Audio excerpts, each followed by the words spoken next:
poder conectar. Bueno. Arranca.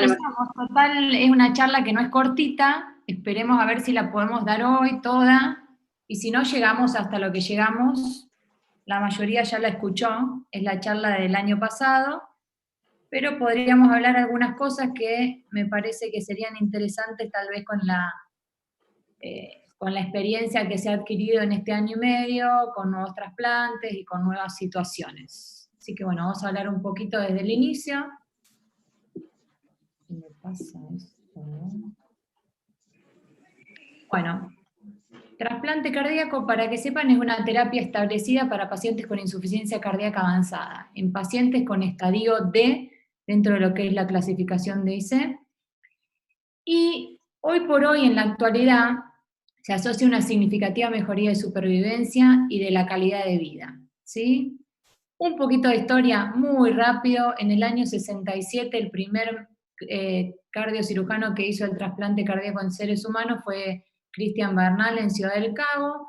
La característica es que en esta época se usaba una inmunosupresión muy intensa, no habían los inmunosupresores actuales que existen, entonces los pacientes fallecían muy rápido. El primero se murió a los 18 días por una neumonía, entonces había realmente una sobrevida muy escasa. En Argentina esto les quería comentar, que esto es interesante. Cuando uno habla de historia de trasplante, este es Christian Bernal, que fue el primero que hizo la cirugía de trasplante cardíaco en el mundo, pero en realidad el gran cirujano reconocido que hizo la técnica quirúrgica, que al principio la hizo con animales, fue Janway, que es este cirujano de California, que en realidad era como el profesor de Bernal, pero bueno, obtuvo la licencia Bernal y lo hizo primero. Este Philip Case, que fue el que hizo describió la técnica de las biopsias endomiocárdicas, y bueno, René Favaloro, es el que un poco generó uno de los, no de los pioneros del primer trasplante, sino de generar un programa sólido en lo que es la Argentina. Y lo que le decía, que el primer trasplante en Argentina la hizo el equipo de Lanús por el doctor Bellisi, y fíjense que falleció a las 94 horas también por un cuadro de infección importante. Pero en esa época, le vuelvo a decir, lo que pasaba es que le hacían una inmunosupresión como una quimioterapia severísima. Entonces en esa época se frenó bastante lo que es el trasplante en el mundo, hasta el año 80, que con el advenimiento de nuevos inmunosupresores como la ciclosporina, la mejoría no completa, porque la verdad que la técnica quirúrgica no cambió mucho con los años, pero ciertas mejorías quirúrgicas, la selección mejorada del receptor y del donante, y la prevención de las infecciones optimizaron un poco lo que era la sobrevida y la calidad de vida de estos pacientes. Por lo cual, ¿qué es importante? Yo creo que fundamentalmente para un cardiólogo clínico, que tal vez no se dedique a esto, pero que van a tener pacientes con insuficiencia cardíaca en su consultorio, pueda saber de cuándo tal vez uno tenga que prender la lamparita en que es un posible candidato a trasplante cardíaco. ¿Para qué? Para poder derivarlo a tiempo, para poder hacer la evaluación si el paciente está en condiciones o si tiene la indicación real, ¿sí? No todos los pacientes que tienen insuficiencia cardíaca, aunque estén en estadio D, van a tener indicación de trasplante cardíaco. ¿Por qué? Porque es un recurso muy limitado. Sabemos que dependemos de donantes con muerte encefálica, que hoy por hoy es muy escaso, y hoy más que todo con la pandemia se redujo un montón, entonces hay que seleccionar bien al receptor. Entonces, cuando un paciente tiene, ahora vamos a hablar bien de las indicaciones puntuales, pero tiene una insuficiencia cardíaca terminal, que uno le puso el tratamiento médico óptimo que mayor pueda tolerar, que se le indicó cualquier dispositivo que tenga que requerir, como cardiofibrilador, resincronizador, y que a pesar de eso el paciente tiene una expectativa de vida muy baja, menor a 1 año, hay que pensar que es un paciente pasible a trasplante. Yendo a lo que son las indicaciones absolutas, estas son las 3 más clásicas que uno va a pensar rápidamente. Una es el shock cardiogénico, rebelde al tratamiento médico, que dependa de inotrópicos, como en el caso que tenemos ahora internado, o sea, son pacientes que cuando uno los quiere destetar del inotrópico, hacen más bajo gasto, dejan de orinar, se sienten más fatigados, les falta el aire, se compromete lo neurológico, y dependen exclusivamente para mantener su hemodinamia de algún inotrópico. Consumo máximo de oxígeno, que eso es una técnica que no está en todos lados, pero puede analizar muy bien cuál es el estado de falla anterógrada y general. Cuando es menor a 10, eso tiene una indicación precisa y absoluta de trasplantarlo, o por lo menos de evaluarlo.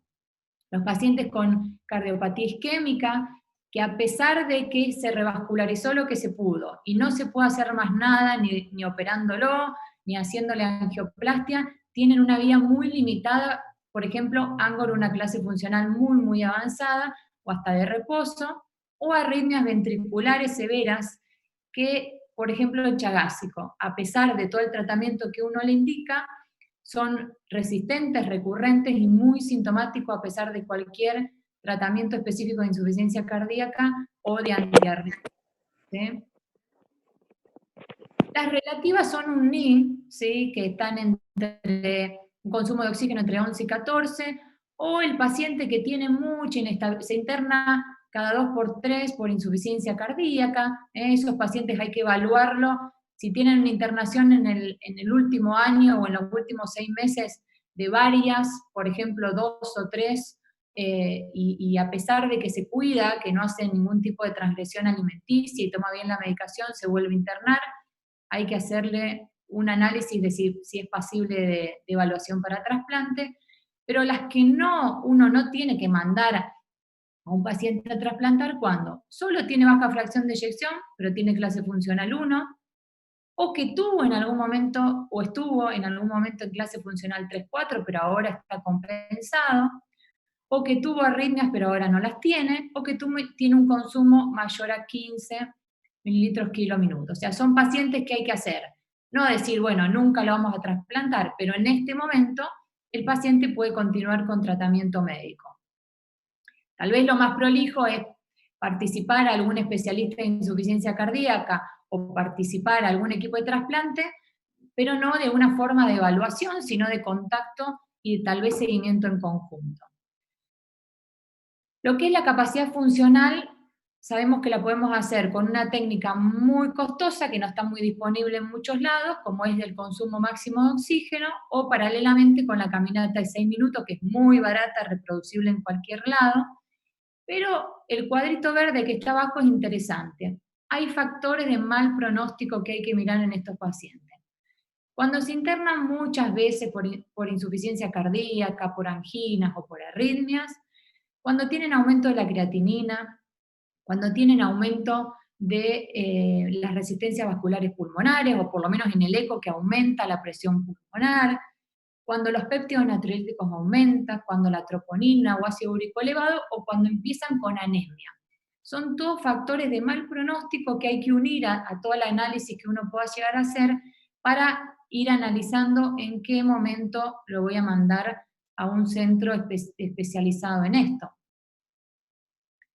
Yo le decía, la caminata de 6 minutos es algo que uno en un pasillo, lo ideal es de 30 metros, pero en el pasillo que uno tenga, por lo menos 15 debe tener, hacerlo caminar durante 6 minutos, controlándole la presión antes y después, la saturación durante toda la prueba, la frecuencia cardíaca obviamente antes y después, y cuántos metros caminó, marca también pronóstico. O sea, si yo al paciente lo evalúo y caminó menos de 240 metros, y tal vez tuvo una escala de Borg, que es le cuento tal vez para los que no saben, que es la escala de cuántos síntomas de disnea o de fatiga o de alguna otra molestia tuvo.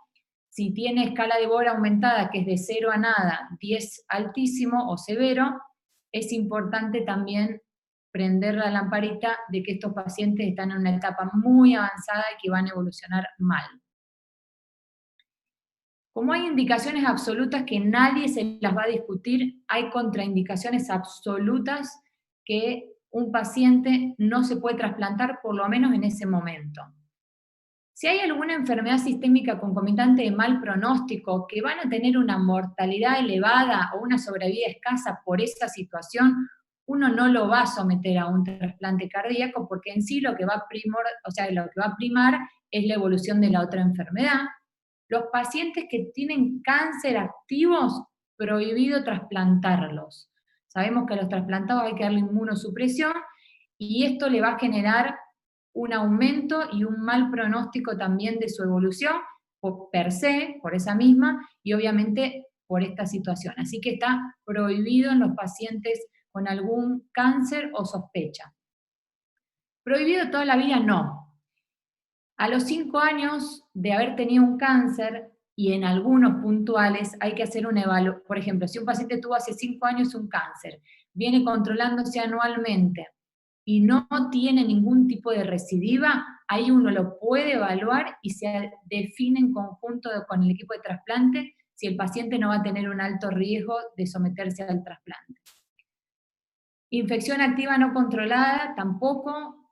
Sabemos que estos pacientes sépticos, obviamente que no, a pesar de que el paciente esté mal, no hay que trasplantarlo, hay que trabajar con el equipo de infectología y definir en qué momento. Pacientes con enfermedad ulcerosa diverticular activa o con sangrado activo, tampoco. Esto hay que resolver esa situación y después continuar con la posibilidad del trasplante.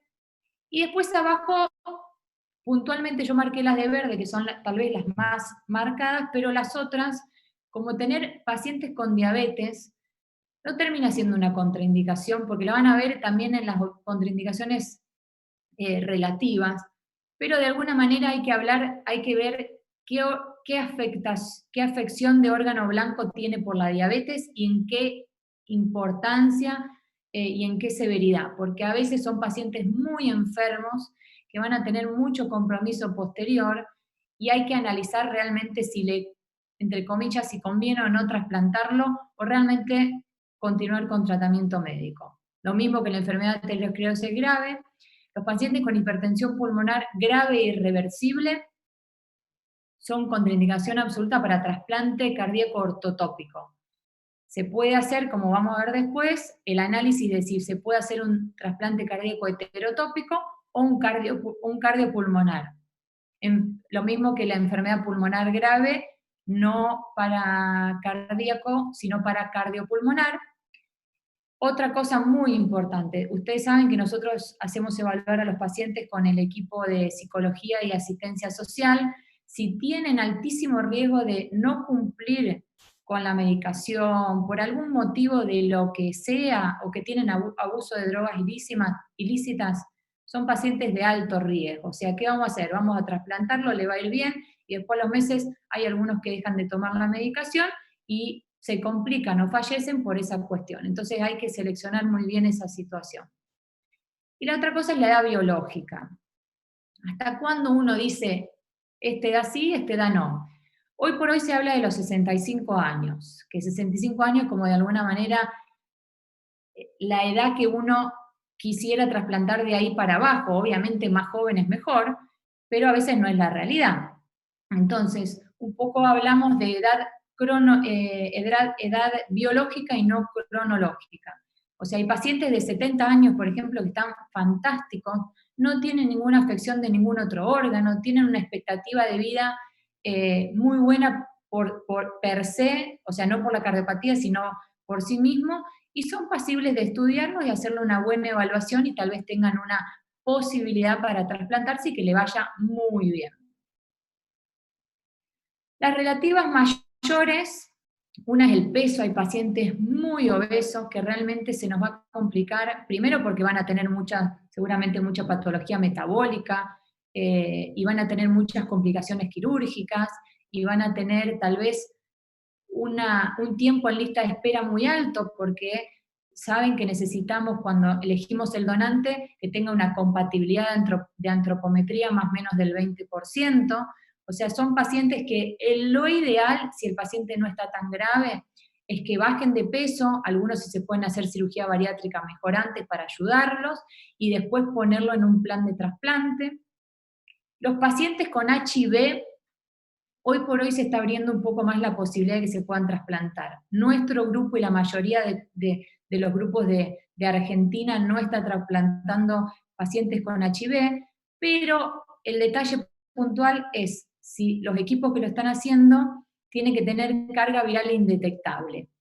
Y después hay que trabajar muy bien porque los antirretrovirales interaccionan con los inmunosupresores, así que es muy importante después el análisis y obviamente en equipos que estén más entrenados a eso, ¿sí?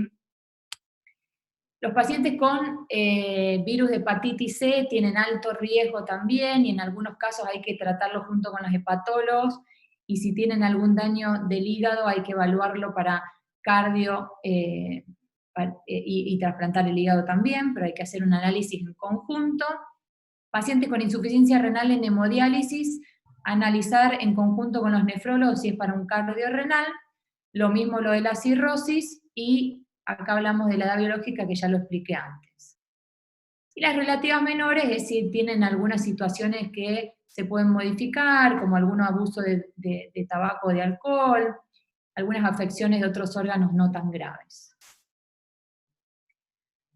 Por lo cual, cuando uno tiene un paciente que tiene posibilidad de ser un candidato para trasplante de corazón, hay que tener un contacto con el equipo de trasplante para poder hacer una evaluación al inicio en conjunto y nuevamente definir la posible derivación al centro especializado. Para mí esto es una de las cosas más importantes que ustedes como cardiólogos se tienen que llevar. El trasplante cardíaco no podemos trasplantarlo en un estadio precoz de la insuficiencia cardíaca porque estaríamos con una manzana verde, ¿sí? No tiene indicación, tal vez ande muy bien con la medicación, y sabemos que el trasplante tiene sus cosas y también tiene sus riesgos, o sea que hay que trasplantar a lo que sería la manzana roja, el que tenga indicación, el que no esté funcionando bien con la medicación y el que hayamos agotado todo tipo de tratamiento, pero no tampoco la manzana podrida, porque son pacientes que tal vez uno estira, a ver si le pongo esto, le saco el otro y el paciente anda mal, se interna, le aumenta la creatinina, se ponen anémicos, baja el sodio y todos los factores de mal pronóstico, y a veces uno llega tarde y entonces compromete un poco la situación del peritrasplante y a veces uno los contraindica directamente para el trasplante. Así que siempre tal vez valorar cuando el paciente empieza a descompensarse, tener un contacto con un equipo de trasplante para poder hacer una evaluación en conjunto. Ustedes saben, la mayoría, excepto los residentes que comenzaron ahora, que le hacemos la evaluación de trasplante para confirmar la indicación y para evaluar si hay algunas contraindicaciones y del estatus hemodinámico. Le hacemos todos los estudios que la mayoría sabe, laboratorio general, con serologías, el análisis de si está el paciente sensibilizado o no con el crossmatch, la tipificación de grupos sanguíneos, toda la evaluación cardiológica. Si el paciente no tiene cateterismo, sin coronariografía se lo hacemos en el momento, si ya la tiene, se utiliza la anterior. Examen funcional respiratorio, análisis abdominal, análisis gastroenterológico, ginecológico, de lo urológico, y una de las cosas más importantes es el análisis de la hemodinamia a través del cateterismo derecho. Y obviamente todas las especialidades que contribuyen al análisis, como les decía antes, psicólogo, odontólogo, asistente social, entre otros. Algo puntual que me paro acá para que sepan un poco qué es el crossmatch, porque a veces uno lo habla medio rápido y a veces uno no sabe, pero es importante parar un poquito. Uno, el trasplantado de corazón solamente elegimos el órgano, cuando existe un donante, a través de compatibilidad ABO, ¿sí? Por lo cual, no vamos a tener, como en otros órganos como el riñón, el crossmatch directo, o sea, la compatibilidad de la sangre del donante contra el receptor para ver si tiene alguna sensibilidad. ¿Y qué cosas nos permiten tal vez tener un poco la tranquilidad de que el paciente no va a hacer ninguna situación inmunológica aguda? Es el crossmatch que le hacemos pretrasplante. El crossmatch existe de diferentes maneras, pero se analiza la sangre del receptor para ver si tiene anticuerpos contra contra HLA, 1 o 2.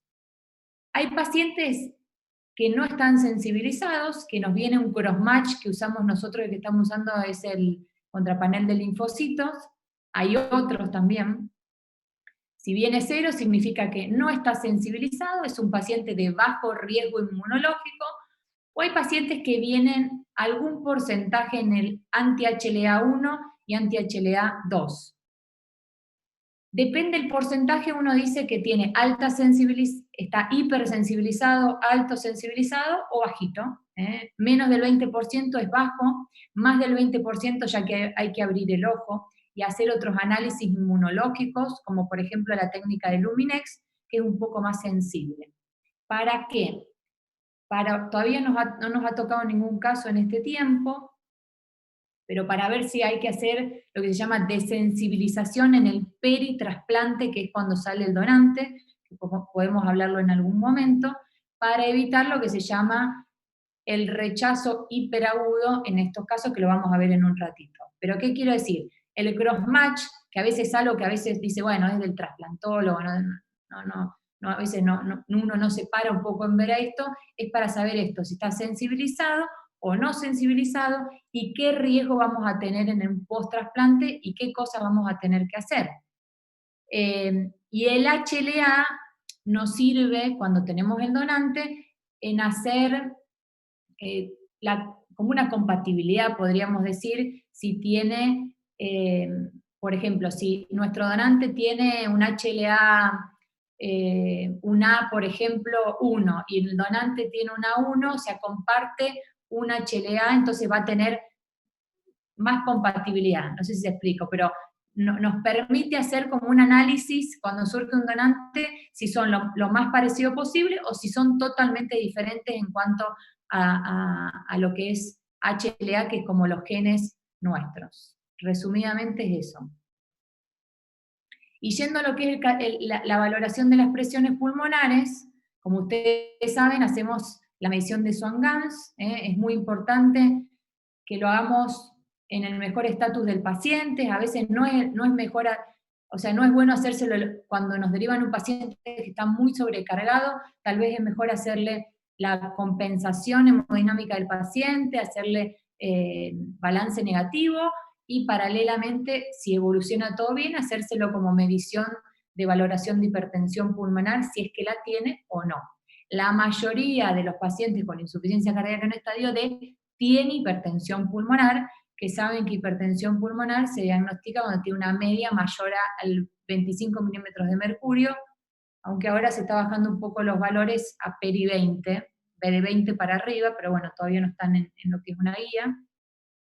Pero hoy usamos más de 25 milímetros de mercurio en la media pulmonar como diagnóstico de hipertensión pulmonar. ¿Y qué cosas miramos puntualmente para hacer un análisis de si el paciente tiene alto riesgo de fracasar lo que es el ventrículo derecho por hipertensión pulmonar en el post-trasplante inmediato? Es el gradiente transpulmonar, que es la resta de la media pulmonar menos la WAGE, el gradiente diastólico pulmonar, que es la diastólica pulmonar menos la WAGE, y el análisis de las resistencias sistémicas, que es gradiente transpulmonar, dividido el gasto cardíaco. O sea, estas son cosas que a veces uno medio no lo analiza cuando mide un Swan-Ganz para otra cosa, para un manejo de IC, pero sí sirven para el análisis trasplantológico. Cuando uno dice que el paciente tiene una hipertensión pulmonar severa que lo puede condicionar en un post-trasplante inmediato, estos valores: resistencia vascular pulmonar mayor a 5 unidades PUTS, o un gradiente pulmonar 16, acá son bastantes, pero a veces hablamos más de 12, ¿sí? Entre 16 y 20, esto es el consenso europeo, el consenso, perdón, español de trasplante. ¿Y esto qué nos dice? Tenemos que valorar si el paciente tiene esa hipertensión pulmonar reversible, si es una hipertensión pulmonar postcapilar y que no esté involucrado en ningún otro factor del remodelado pulmonar que le ha generado tal vez la IC crónica, que esto se ve en los pacientes crónicos, no tanto en el agudo. Entonces, ¿qué cosas uno tiene que hacer? hacer medicación vasodilatadora, que ahora vamos a ver cuáles son las drogas que se pueden utilizar, para llegar en lo posible a resistencias vasculares pulmonares menor a 2,5 unidades Woods, pero, y un gradiente transpulmonar menor a 12, pero sin generarle una hipotensión al paciente, o sea, teniendo presiones de mayor a 85 de sistólica, de presión arterial sistólica. O sea que, de alguna manera, eso que te marca, que le hacemos el test de o sea, el test de vasorreactividad, el que haya disminuido las presiones pulmonares, no hizo claudicar al BD, sino que en sí, uno lo que le generó es una vasodilatación pulmonar y de esa manera un novel descenso de la poscarga del BD. ¿Qué drogas uno utiliza? Inotrópicos o vasodilatadores, como la dobutamina, la milrinona, que no utilizamos tanto, pero es una droga muy buena para estos casos, la nitroglicerina o el nitroprusiato, que son vasodilatadores, o no selectivos como prostanoides endovenosos, o lo que estamos utilizando un poquito más en el último tiempo, el óxido nítrico, que es inhalado, que sabemos que es una cuestión bien selectiva, que se utiliza a través de una máscara. Hay que hacer una estrategia muy importante porque el óxido nítrico es tóxico si lo respira el resto de las personas. O sildenafil, en algunos casos que uno hizo el análisis de que el paciente tiene reversibilidad y vamos a ayudarlo, a veces también en el manejo ambulatorio con sildenafil. Pero sepan que el sildenafil no está aprobado como droga en hipertensión pulmonar de grupo 2, que son estos pacientes, o sea, por cardiopatía izquierda, sino que es una droga probada para lo que es grupo 1 o grupo 4 de hipertensión pulmonar, que estuvieron viendo la otra vez con Fabián. Esto es o sea, la utilización del sildenafil es una estrategia para el manejo del peritrasplante. ¿Por qué es muy importante esto? Porque los pacientes que tienen hipertensión pulmonar severa o que están ahí en el border, tienen un riesgo de tener un fallo agudo del ventrículo derecho. ¿Por qué? Per se por la hipertensión, por la presión pulmonar que tienen en el árbol pulmonar, y uno le saca el corazón que estaba acondicionado a eso y le pone un corazón de una persona sana que tiene un ventrículo derecho que está de alguna manera sometido a presiones pulmonares normales, y ese ventrículo derecho, que es el ventrículo, no quiero sonar tan mal, pero es el ventrículo más tontón que tenemos, o sea, comparado con el izquierdo, se ve comprometido, se dilata y disfunciona, ¿sí? Por lo que es hipertensión pulmonar, o a veces lo que nos pasa, que nos ha pasado con algunos pacientes, es que empieza a fallar el ventrículo derecho porque tiene un poquito de hipertensión pulmonar y porque se vio afectado en toda la cuestión de procuración, por la isquemia fría y demás, entonces hay que apoyarlo en algunos casos también en el post-trasplante con algún vasodilatador. Pero en resumidas cuentas es muy importante el análisis previo para estar preparados o para tal vez definir que ese paciente no hay que ponerle no hay que hacerle un trasplante cardíaco ortotópico, sino que hay que definir otro tipo de trasplante cardíaco, heterotópico, que ahora vamos a ver cuál es, o cardiopulmonar, para evitar el riesgo de alta mortalidad por esta situación. Las palabras estas que ya les sonarán conocidas a la mayoría o a los que no las conocen son los que venías diciendo. En trasplante cardíaco se puede ortotópico, que es el que comúnmente hace la mayoría de los equipos de trasplante, se saca el corazón que no funciona y se pone el corazón del donante, que es un corazón sano, o en pacientes puntuales, que ahora vamos a decir cuáles, se pone un corazón en paralelo, o sea, se deja el corazón nativo del receptor y se pone en paralelo el corazón donado. Bueno, estas son las indicaciones del ortotópico, o sea que tenga gradiente transpulmonar, repitiendo un poco conceptos, menor a 12, y acá hablan de resistencias menor a 6 unidades Woods, pero sabemos por abajo de 2,5 el paciente entra en un rango de muy buen cuidado para ortotópico. Este es el heterotópico, ¿sí? Este es el corazón, que le vuelvo a decir, en Argentina hay solo 2 centros que lo hacen, y realmente lo hacen contado con los dedos, y tienen una mortalidad, una sobrevida, podríamos decir, más baja que el ortotópico. Pero como ven, para que sepan que exista, se pone, este es el corazón nativo y este es el corazón donado, que de alguna manera rápidamente el ventrículo izquierdo real va a ser el ventrículo izquierdo del donado y el ventrículo derecho va a oficiar el nativo, el corazón nativo. ¿Y por qué? ¿Por qué uno le va a poner como una asistencia, es como una asistencia en realidad esto que se le hace al otro corazón en pacientes que tienen hipertensión pulmonar fija y severa? De alguna manera el corazón nativo ya está adaptado y el que no funciona el izquierdo va a estar asistido por el otro. Esto es bastante complejo para resumirlo en 3 segundos, pero en estos casos hay que pensar en esta opción de trasplante y en otro caso hay que pensar en los pacientes que tienen o que tienen algo de hipertensión pulmonar y a su vez son muy grandotes, muy gordos y nos va a costar conseguir un donante compatible. Entonces el paciente va a estar eternamente esperando un tiempo muy, muy largo un donante apto y a veces en estas situaciones, o sea, haciéndole un trasplante heterotópico, reciben antes el trasplante. Le vuelvo a decir, se hace muy poco a nivel mundial, pero sepan que existe. Bueno, cuando uno ya evaluó, define que es apto para trasplante de corazón, se lo inscribe en lo que es la lista de espera del INCUCAI.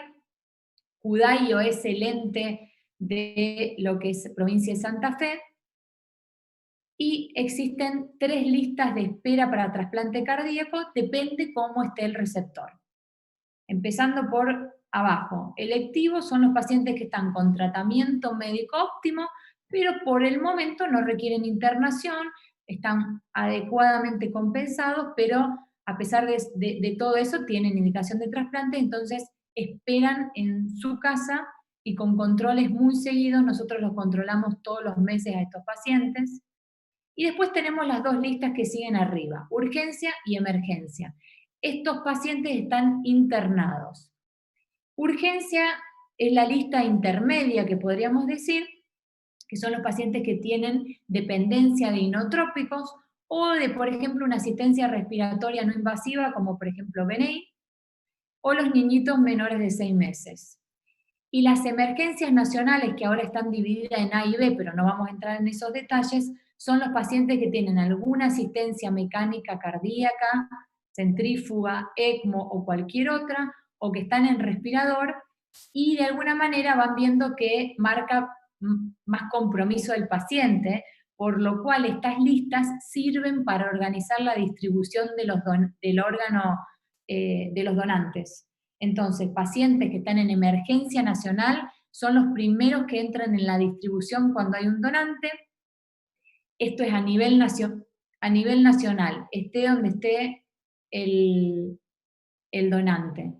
Los de urgencias, si no hay nadie en emergencia que es apto para ese donante, se hace una distribución regional, ¿sí? Por ejemplo, si nosotros tenemos un paciente que está en el ECA, no hay ninguna emergencia y nosotros tenemos una urgencia, nos van a ofrecer primeros a nosotros porque es una distribución regional y así consecutivamente donde esté el donante. Y si no hay ningún paciente apto en urgencia, pasan a la lista de electivo. Esto depende mucho de tiempo en lista de espera, por lo cual, o sea que depende de muchas variables, pero fundamentalmente incluir el paciente en X lista le va a generar una posibilidad de recibir el donante lo antes posible por su condición. Rápidamente, el donante de trasplante de corazón es una persona que tiene muerte encefálica y que tiene corazón batiente, por supuesto, o sea que tiene un cuerpo que tiene funcionantes sus órganos, pero el cerebro tiene su muerte cerebral, que es el cese total e irreversible de todas las funciones cerebrales. Este diagnóstico lo hacen inicialmente los neurólogos de donde esté el paciente internado, el donante, y luego se hace a través de los equipos de procuración del INCUCAI, se hace un segundo análisis y la confirmación de lo que es o sea, si este donante es apto para ingresar a lo que es una distribución.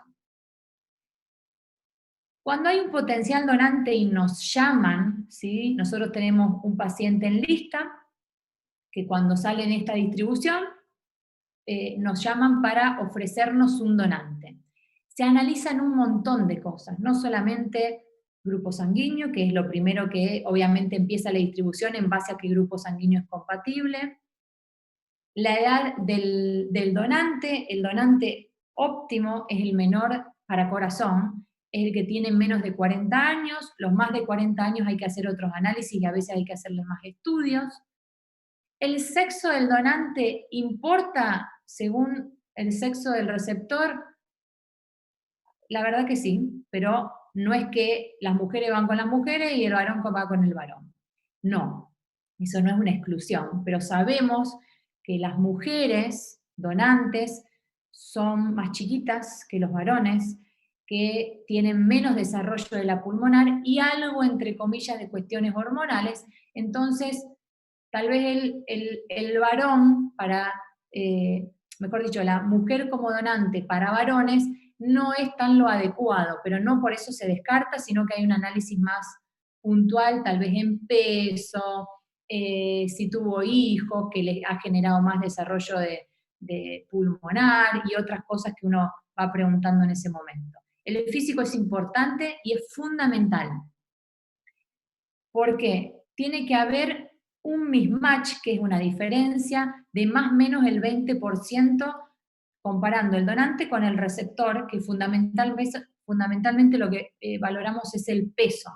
Entonces, no podemos trasplantar, por ejemplo, tenemos un receptor de 90 kilos, no le podemos poner un corazón de un donante de 60 kilos, porque ese corazón, cuando lo trasplantemos a nuestro receptor, va a claudicar el ventrículo derecho porque está sometido a presiones más bajas.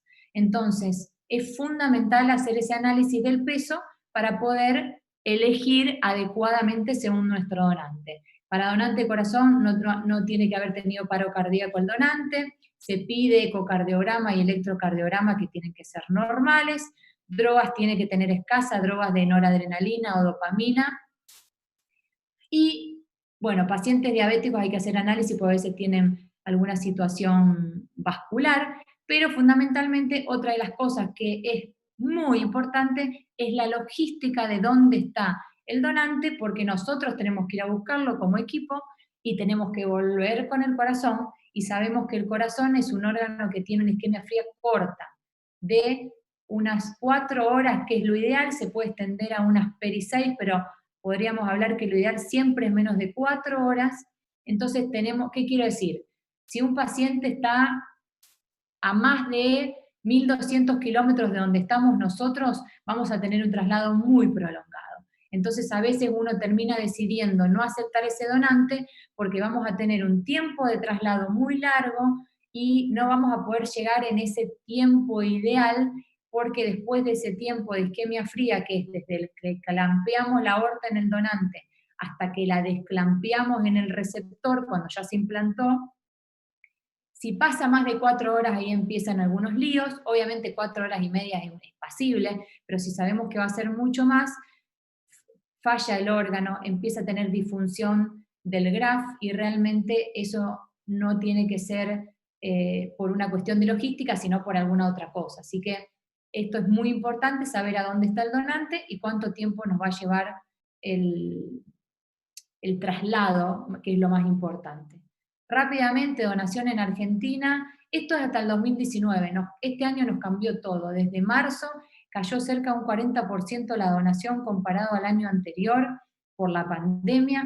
Así que realmente este año se ha trasplantado mucho menos debido a la disminución de donantes, porque verán, acá hay una, antes que pase a la otra, nosotros somos una región que tiene una muy buena procuración, ¿sí?, de donantes, y Santa Fe también, a través más que todo del ECA, que es el Centro de Emergencia de Rosario, o del CUYEN. Pero fíjense por qué uno dice, ¿por qué cayó tanto la donación este año? Porque la mayoría son accidentes de tránsito que tienen algún traumatismo cráneoencefálico. La gente al principio no salía, no viajaba, estaba permanentemente en su casa, o sea que los accidentes de tránsito cayeron muchísimo y tal vez esto fue lo que condicionó bastante o tal vez un poquito también lo que es la procuración de estos pacientes. Pero por lejos, los pacientes que llegan a ser donantes con muerte encefálica son los que tienen algún tipo de ACV o un traumatismo craneoencefálico, entre otras que ven abajo, que puede ser por golpe, por traumatismo, un accidente, o a veces por algún suicidio o algún homicidio por herida de arma de fuego. Bueno, es fundamental esto, estén o no estén en algún centro que esté haciendo trasplantes, es importante que todas las terapias intensivas o todos los shock room analicen la posibilidad de que una persona que ha sufrido un daño cerebral grave tenga muerte encefálica y que avisen, ¿sí? Que hagan el reporte al INCUCAI para considerarlo como potencial donante. Esto es lo más importante. Después, Marti, decirme, porque me parece que esto se me está alargando bastante y creo que vamos a tener que repartirlo en dos, pero avísame cuando querés cortar. No, por mí está bien. Generalmente las clases duran 1 hora, pero fíjate dónde te parece a vos cortar, no hay problema. Sí, porque vamos por la mitad, así que yo creo bueno, que... si querés hacemos hasta las 20. Seguimos un poquito más y de última cuando llegamos a inmunosupresión, ahí la cortamos. Dale. Bueno, esto es lo más importante que hace que exista el trasplante.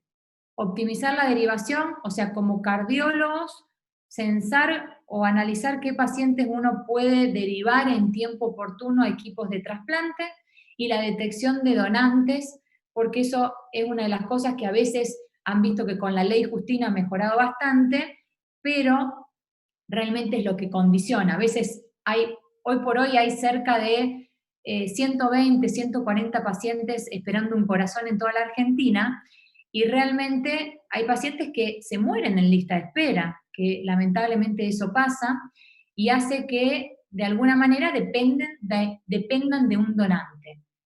Una de las cosas que no tenemos en Argentina es el acceso a asistencias ventriculares de largo tiempo, como por ejemplo hay países como Estados Unidos, Europa, entre otros, que a veces no pueden conseguir un corazón porque no hay una donación adecuada o que es un paciente muy difícil y le ponen alguna asistencia ventricular, como por ejemplo un CareMate, y ese paciente lo sacan del alto riesgo de esperar el donante. Entonces, nosotros en Argentina creo que es fundamental elegir bien elegir cuándo mandar bien oportunamente a un paciente con insuficiencia cardíaca avanzada a tener contacto con un equipo de trasplante y detectar estos posibles donantes en las salas de terapia intensiva. Y le vuelvo a decir, este año cayó muchísimo, cerca de un 40% la donación debido a la pandemia.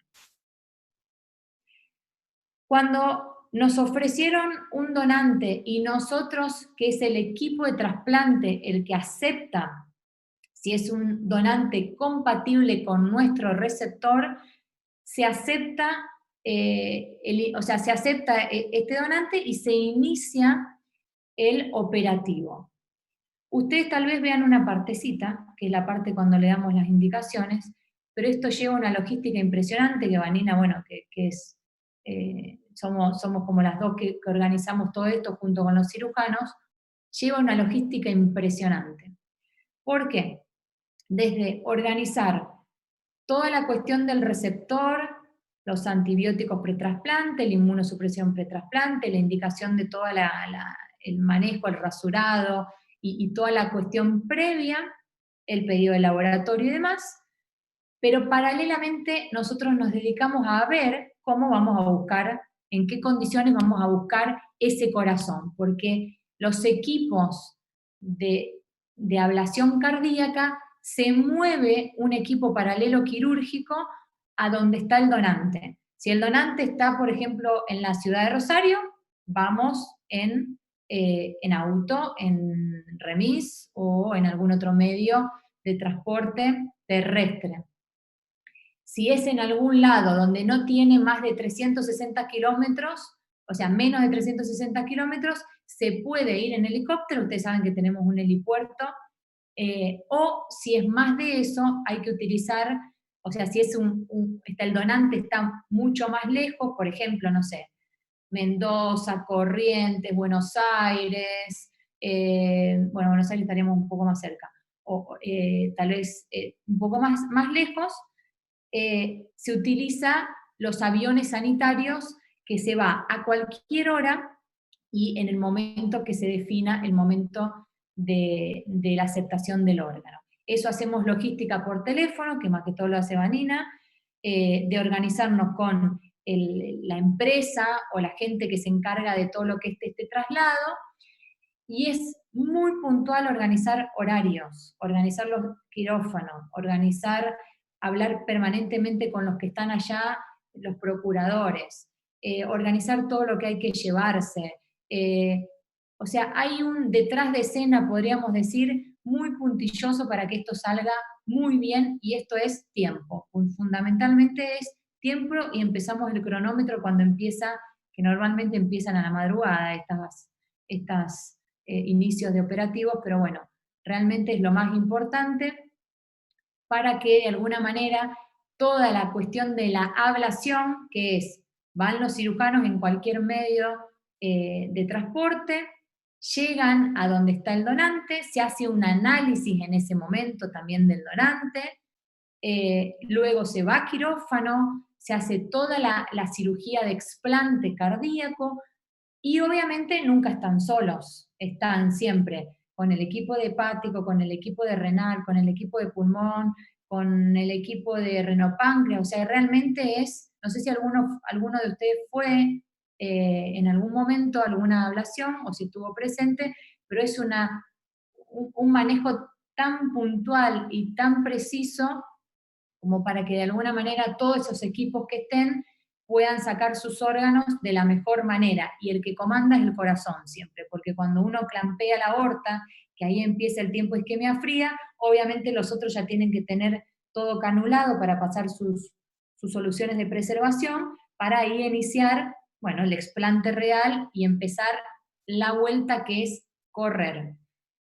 No todos los órganos tienen la isquemia fría que tenemos nosotros, que es de 4 horas, pulmón también tiene isquemia fría baja, pero por ejemplo, hígado, riñón, bueno, renopáncreas tiene un poquito más, pero también es baja, tiene una isquemia fría mucho más larga, que por ejemplo el riñón se puede trasplantar con 24 horas de isquemia fría, y a veces uno lo tiene en una heladerista esperando la organización del equipo, pero corazón, cuando se clampeó la aorta, el equipo quirúrgico sale corriendo, literalmente corriendo, con toda una logística de vuelta, si hay que coordinar el helicóptero, el avión, la ambulancia, lo que sea, para no perder ni un minuto en ese regreso. ¿Y qué pasa paralelamente? Ustedes saben que nosotros metemos al paciente en quirófano un tiempo prudencial antes, para hacerle todo el inicio de la cirugía, cambio de biocentral si lo necesita, colocación de sonda vesical si no tiene, todo el manejo del anestesista y después de los cirujanos para hacer la apertura del tórax, la canulación del paciente y esperar, bueno, cuando llega el órgano, que ahí se inicia realmente el implante. ¿Qué cosas son importantes? Y estaríamos por terminar la primera parte. Una cosa que no les dije, pero vamos un poquito rebobinando para atrás. Cuando están en el donante, ¿cómo se conserva el corazón? ¿Cómo hacemos que un corazón que lo hacemos dejar de latir, después empiece a latir en otra persona con un tiempo de estas horas que estamos hablando? Por raíz aórtica, mientras está el donante con corazón batiente, se canula, y cuando todos los equipos dan el ok, se empieza a pasar una solución de preservación, ¿sí? Que es una solución que tiene muchos solutos, muchos electrolitos y una cantidad de cosas que van a hacer conservar la célula miocárdica, el miocito, de la mejor manera posible, ¿sí?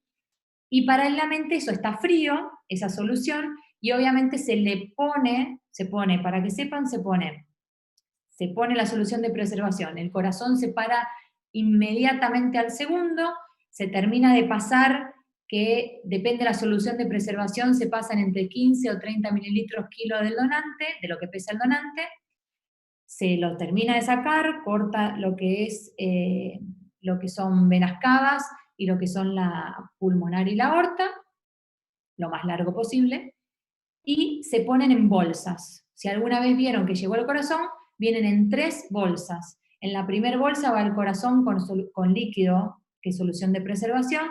La segunda bolsa, que son todas bolsas estériles, se pone hielo picado, bien, bien triturado. Y en la última no va sin nada, ¿sí? Y eso viene en una conservadora y con todo un medio de control de temperatura, que el corazón tiene que venir a 4 grados aproximadamente, ni menos ni más, porque si no el órgano no se va a conservar adecuadamente. O sea que fíjense todo el detalle que tiene. Y el mantenimiento del órgano no solamente es cómo la solución de preservación uno pasa, sino todo lo que pasó antes. Cómo las personas que estuvieron procurando, que normalmente son especialistas, mantuvieron al donante, que bajas dosis de inotrópico, todo el mantenimiento de electrolitos porque a veces se ponen hipocalémicos, el control de la diuresis porque a veces hacen lo que es una diuresis excesiva por diabetes insípida. O sea, hay muchas cosas que le pasa al donante que hay que controlar bien, y esto lo hace un especialista porque es todo un manejo muy específico. Todo lo que pasa en quirófano cuando se hace el explante, todo lo que pasa en el traslado, que de alguna manera tiene que continuar la conservación del órgano, y lo que pasa realmente en el implante, ¿sí? Que el implante hay diferente, o sea, el implante es cuando uno pone ese corazón en el receptor, ¿sí? Hay diferentes técnicas quirúrgicas, cómo uno puede poner el corazón al receptor. Se puede poner lo que es aorta y pulmonar, siempre es una unión término-terminal, ¿sí? Se corta, ahora ven una foto, miren. Se corta la aorta, se corta la pulmonar, ¿sí? Y son uniones término-terminales con la aorta, a ver si está la foto, con la aorta y con la pulmonar del receptor. Pero lo que varía es cómo unimos las aurículas a través de, vamos por parte, la aurícula izquierda, ahora les explico lo que es la aurícula derecha, pero la aurícula izquierda siempre se une igual. Es el casquete, se queda del receptor, se queda el casquete de la aurícula izquierda con las arterias pulmonares, y obviamente se hace en el donante todo ese mismo casquete para poder unirlo y suturarlo y que quede eso de la mejor manera. Las 2 técnicas que yo les decía, que es aurículo-auricular, que es la técnica tradicional que al principio se inició, o la bicava, que es la que más estamos haciendo nosotros, de alguna manera esa es la diferencia puntual de cuando uno habla de 2 de las técnicas por separadas. Como ven, esta es la vía auricular, que la aurícula derecha quedaron las cavas, ¿sí? Y se pone en la parte posterior de la aurícula derecha, queda la del receptor. Y se hace toda una adaptación en la del donante, y se le une, que estas son las suturas, ¿sí? Se le une la aurícula, quedaría como un casquete de aurícula derecha del receptor, y se le une la del donante, ¿sí? ¿Qué puede pasar con esta técnica? Que tampoco es un 100% que pase, pero que a veces el nódulo sinusal se corte, y a veces no venga, o sea que de alguna manera puedan sufrir algún tipo de ritmo nodal, o de algún tipo de no sinusal, podríamos decir, o que con el tiempo el paciente tenga más facilidad de presentar alguna arritmia supraventricular, que es la arritmia más frecuente en los trasplantados, es el aleteo. La otra técnica es esta. Esto es lo mismo que le comenté, pero se pone de alguna manera, no se utiliza nada de la aurícula derecha del receptor, se cortan las cavas y se une de esta manera. Esta es la técnica que estamos haciendo nosotros ahora, ¿sí? Se une cava a cava, cava inferior y cava superior, y el resto se une lo mismo, ¿sí?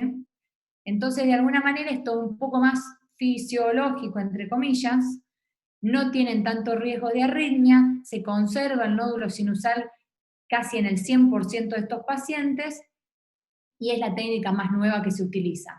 A veces, por ejemplo, en pacientes con cardiopatía congénita o en alguna situación puntual, esta técnica no la utilizan y van más para la técnica tradicional por una cuestión anatómica. No sé si se entendió. ¿Se entendió? Sí, Sí, se entendió. Te hago una pregunta, Elisa. ¿Puede Sí. ser que en la técnica cava-cava pueda llegar a quedar aurícula? No. Aurícula Nunca izquierda queda. sí, porque siempre tiene que quedar porque le tenemos que dar las pulmonares, pero no queda aurícula aurícula derecha del receptor no queda. La aurícula izquierda sí. Esto siempre es igual en todos, ¿entendés? Sí. Lo que primero hacen normalmente los cirujanos, unen el casquete de aurícula izquierda con la aurícula izquierda del receptor con aurícula izquierda del donante. Después se van a las cavas, ¿sí? Cava superior, cava inferior, y después suturan pulmonar con pulmonar, que es de forma término-terminal, y luego aorta con la finalización de lo que es el implante, que es el desclampeo de la aorta, donde realmente ahí empieza a circular la sangre del receptor por este corazón trasplantado y empieza a latir el corazón, ahí se terminaría el implante. Pero en cava-cava no queda aurícula derecha, no debería quedar aurícula derecha. ¿Ves que queda así? Y entonces no que, o sea, ¿sabes por qué te pregunto? Por el tema del electrocardiograma, que a veces vemos que tiene 2P. Bueno, a veces lo que puede pasar es que si cortaron muy, muy al ras, el sinusal, que a lo mejor puede estar un poco más expuesto o más arriba, puede de alguna manera generarle no doble estimulación, porque de alguna manera estos pacientes tienen la conducción del corazón, del corazón donado, pero sí se puede manifestar esa P, pero no debería en esta técnica. Okay. Sí en la aurícula auricular. Yo en el equipo que estaba antes casi hacían siempre aurícula auricular y te encontraban las 2P, seguramente. Pero en la bicava, como vos cortás arriba, excepto que tengas un nódulo en la cava superior, que es rarísimo, pero cortás de alguna manera toda la aurícula, no te quedás con nada, no es habitual, es más, es medio rarito que te encontrés una P en una bicava. A lo mejor era una vía auricular que en eso sí. En la bicava, Okay. el sinusal te lo llevaste con el explante. ¿Se entiende? Sí. Una cuestión anatómica. Acá ven un videíto. Este es el pre, ¿sí? Un pre antes del explante, que ven que tiene una disfunción importante. Cabecera de la cama está acá, ¿sí? Y está canulado. Y en el post-trasplante, ahora van a ver las suturas. Esto es sutura de aorta, sutura de pulmonar, y acá se ve la sutura de la cava superior, obviamente la de la aurícula no la vemos porque está acá atrás, y de la cava inferior se ve acá abajo. ¿Sí? Eso es más o menos como queda expuesto el corazón trasplantado.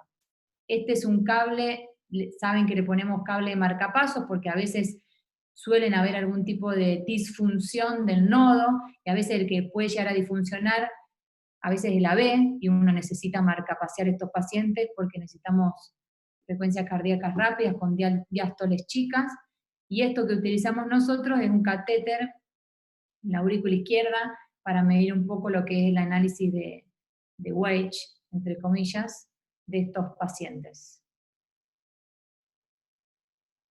La mayoría lo vio esto. Estuvieron presentes en el quirófano, ¿no es cierto? Sí. Sí, hemos ido. Sí. Bueno, acá ven el antes y el después, diríamos, de la situación. Esto es una miocardiopatía dilatada con un cardiofibrilador, y este es el previo al implante, un corazón de un tamaño normal y forma normal. Creo que por ahí podríamos llegar, ¿qué les parece? Sí, Eli, perfecto. Porque ahora a mí me interesa, igual lo voy a hablar con Sangroni.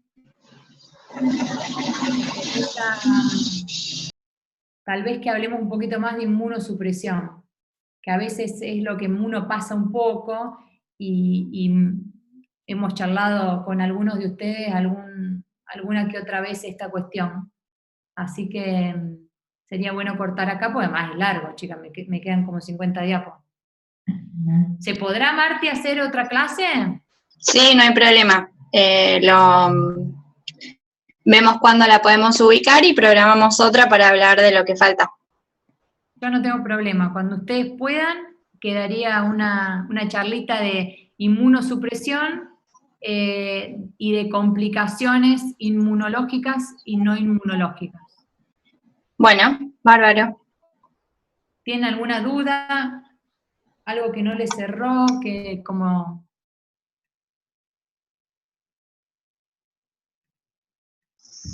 Eli, al paciente, al receptor, perdón, al donante, Sí. cross-match no se le hace.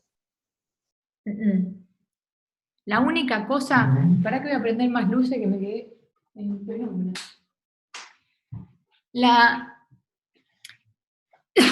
Al donante no se le hace cross-match, porque la verdad que si tiene anticuerpos a nosotros no nos importa. Pero en trasplante de corazón, si nuestro... Por ejemplo, vamos a otro órgano. El riñón, para definir si vamos a aceptar un riñón, se hace sí o sí cross-match directo, ¿sí? ¿Por cómo se hace eso? Como es un órgano que tiene una isquemia fría larguísima, o sea, vos podés armar una logística bastante cómoda.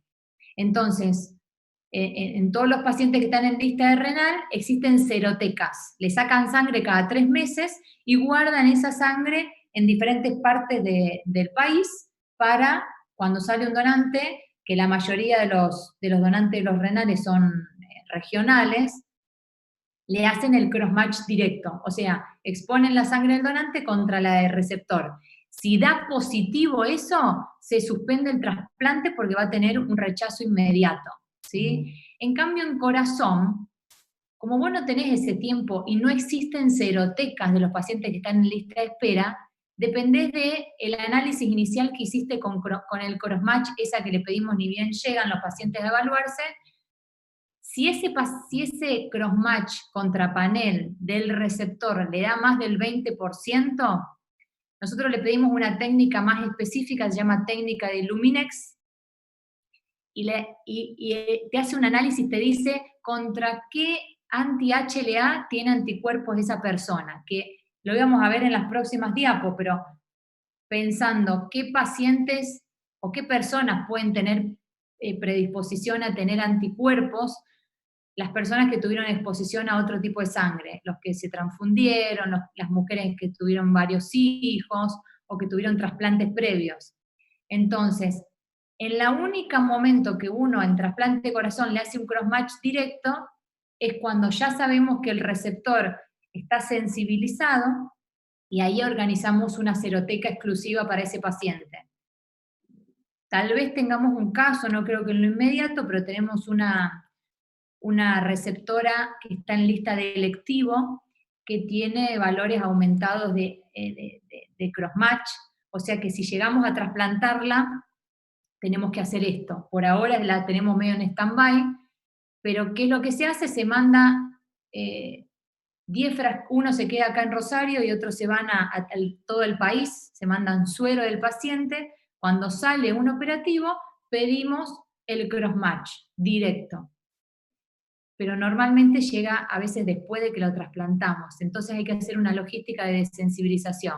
Y si llega a ser positivo, a rezar Padre Nuestro y hacerle todo tipo de sensibilización, que es para evitar el rechazo hiperagudo, que hacemos plasmaféresis y otras inmunosupresores más específicos a eso. Pero en sí cross-match contra panel al donante no, porque si el donante tiene anticuerpo, a mí no me importa, porque yo en realidad el problema nuestro que vamos a tener si el receptor tiene anticuerpos contra el HLA de ese donante. ¿Se entiende? Sí, perfecto, se entendió. O sea que de alguna manera, corazón, la única vez que uno puede llegar a... nunca nos enteramos si el paciente... Sí nos enteramos porque el paciente tal vez se muere en la mesa que ahora después la próxima le voy a mostrar una foto, pero se mueren a veces en la mesa de cirugía cuando hacen los rechazos hiperagudos, porque tienen anticuerpos específicos contra ese donante, contra ese HLA, y entonces la verdad que es una cuestión bien trágica y fulminante. Pero en la mayoría de las cosas, en la mayoría de las veces uno lo prevé antes con el crossmatch. Por eso es importante el análisis inmunológico previo. Perfecto. Sí, a veces lo que nosotros hacemos es lo que les decía antes. Por ejemplo, el HLA que te informa es el A, el B y el DR. Y te informan siempre como 2 alelos. Entonces, ¿uno qué hace? Nada, pone el del donante, el del receptor y te pone a comparar. ¿Tiene A? No. ¿Tiene B? Ah, sí tiene 1. ¿Tiene DR? Sí tiene 1. Entonces vos le decimos 222 cuando no tiene compatibilidad alguna, o si compatibilizan, por ejemplo, 2 de A es y los otros no tienen, es un 022, o sea, le buscamos manualmente la compatibilidad de estos pacientes. Y si en algún caso uno tiene la especificidad de anticuerpos anti-HLA, te tenés que poner a buscar, porque lo vas a hacer rapidísimo. Si vos decís, che, a ver, mi paciente tiene anticuerpos anti-HLA, ponele un A22, y el otro tipo tiene un A22, ya sabés que le va a atacar. ¿Entendés? Entonces, la verdad que en el trasplante es mucho inmunológico, y eso hace un poco la diferencia, aparte de todo, que ustedes han visto que estos pacientes a veces están muy enfermos y pasan cosas aparte de lo que es el trasplante, así que es muy específico y es un trabajo en equipo muy, muy importante. Bueno, ya los cansé, me parece.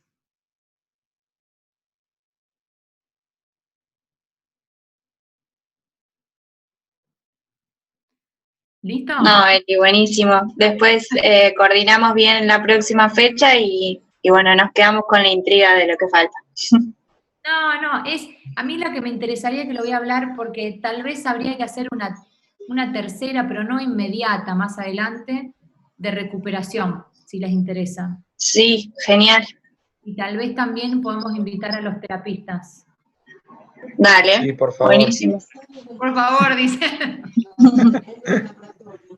Así que bueno, la próxima es inmunosupresión, complicaciones inmunológicas y no inmunológicas, y después cuando quieran organizamos más específico lo que es la recuperación.